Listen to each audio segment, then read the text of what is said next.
Starting that second set, this time, Philippine Army even with 3 more attack points with 15. Ateneo having only 12. Ateneo was able to get that second set. Why? Unang-una, tingnan nyo, reversal of fortune blocking sa Ateneo na napunta with 3 blocks and none for the Philippine Army. And there was just too many errors coming from the Army. The Lady Troopers and also, but they had 3 bonus service points against none for Ateneo. Those key stats were brought to you by Maynilad, the official drinking water provider of the Shakey's V-League.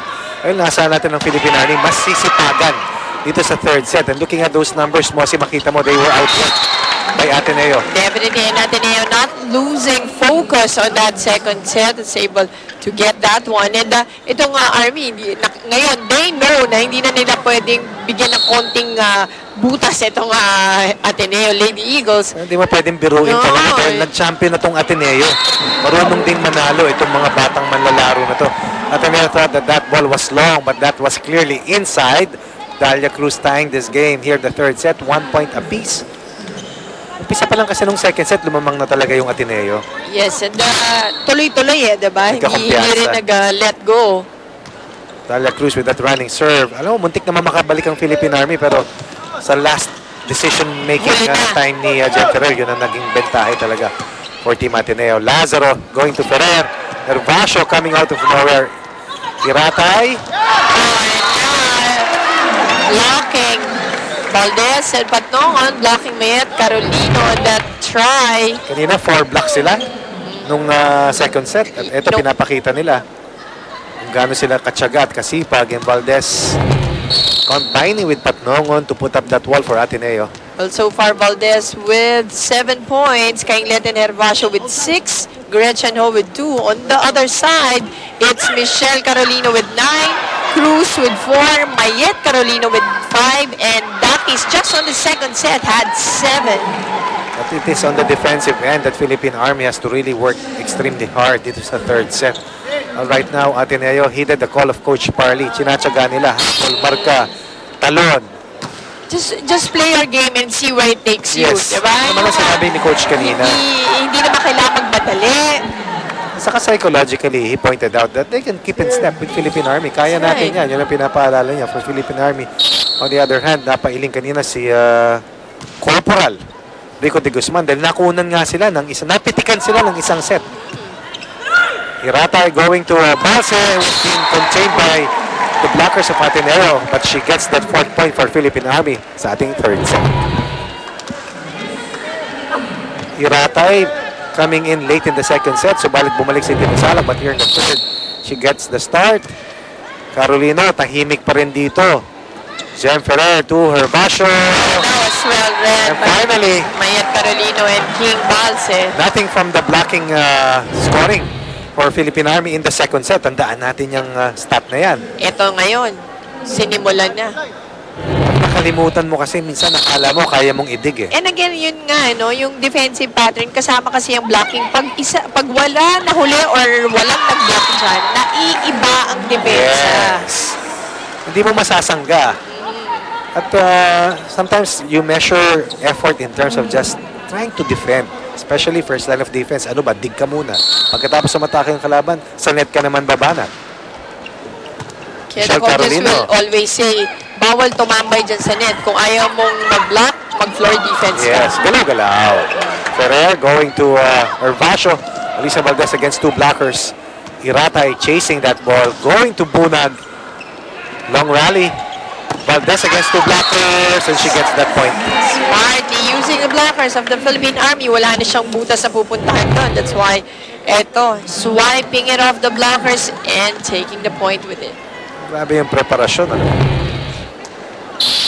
If it's fun, family, and pizza, it's got to be Shakey's. Third set na po tayo dito sa Shakey's V-League.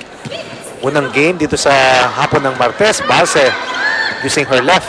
Kainglet creating a shot. Iratay with the back set. Mayet Carolino against Gretchen Ho. Jen Ferrer going to Kainglet in this combination play. Iratay.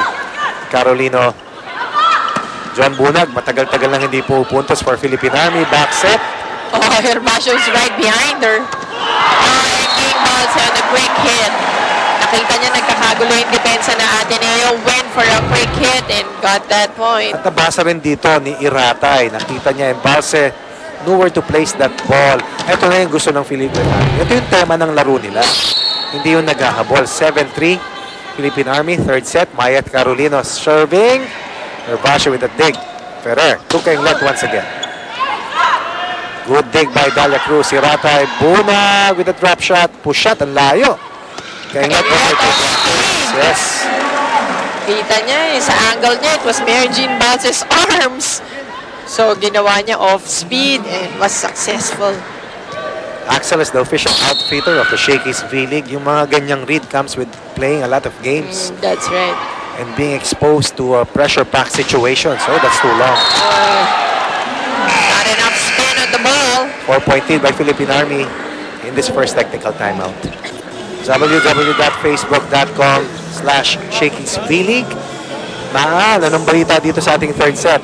Maraming salamat, Coach Ronnie. Si Coach Rico of the Army sounded really alarmed over the second set. Ang sabi niya, hindi naman niya nakikitang naka-relax ang Lady Troopers. That's the problem. They're not relaxed, but they're really rattled with the way Ateneo was playing over the second set. And in this set, they have to prevent Ateneo from gaining that momentum early on. Dapat nang gawin nila, umpisa pa lang, mataas na yung intensity at quality ng game nila para magulat yung Ateneo and at least stop the bleeding and stop the momentum. And speaking of Ateneo, nakita natin Coach Ronnie kanina, si Denden Lazaro having a quick break with their physical therapist. She said yung muscles daw sa elbow niya sumasakit at nagka-contract lalo na pag hindi gumagalaw at malamig. She's been nursing this injury since summer pero hindi niya lang daw iniinda tuwing games, guys. Yan ang mga sakripisyo ng mga atleta for alma mater. At ito naman para sa Ateneo trying to go for back-to-back titles. Oh, could have been long. Alisa Valdez with that dig. Oh, that's going to be a violation, double violation. Well, tama naman na kay Alisa. When in doubt, better take it than yung naman, mamig to flip the line and score an easy point.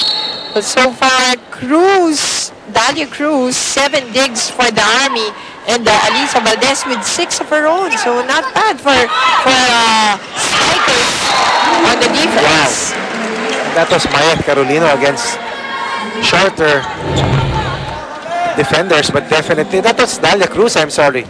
At Kainglet making that defensive block for Ateneo. 10-5, third set, lamang pa rin ng Philippine Army. It gets to show you sa blocking, it's all about the timing. The second straight time. This time sinamahan ni Patnongon itong si Phil Kainglet. May rest back. Oo, may kakampi. As you can see, Phil and Ariel on the block. Valdez for Ateneo having 3 block points. Oh! Misreception by Torres on that dig. 3 straight errors. 2 attack errors. And that reception error. 3 straight points for the Lady Eagles. 3 na lang ang kanilang hinahabol dito sa third set. Hindi nangangayaw, ano? Yun yung gusto ni Coach makita gusto makita ni Coach Pardy kanina pa dito sa Ateneo Lady Eagles. And you just be steady, play your game. Yung siguro kung ano yung pinractice nila, just practice it here and just see where it takes you. And it's taking them a long way. Diba? Parang maayos naman, nakakalaban sila sa Philippine Army. At yan, bigat ang pinapakita ng Ateneo. Nakatayo na si Coach Rico de Guzman. Kadalasan yan, nakaupo lang for the entire game. Pero ito ngayon. Nakikita mo, in and out din yung ibang players. So he's trying to find the perfect combination to go against the resurgence of this Ateneo squad. Ateneo playing inspired ball. Jennifer, once again, difficult set. Alisa and that did the line as Ateneo gains another point. 9-11. Ateneo will serve. Valdez against 2 blockers. She found the gap. Oh, maliwanag.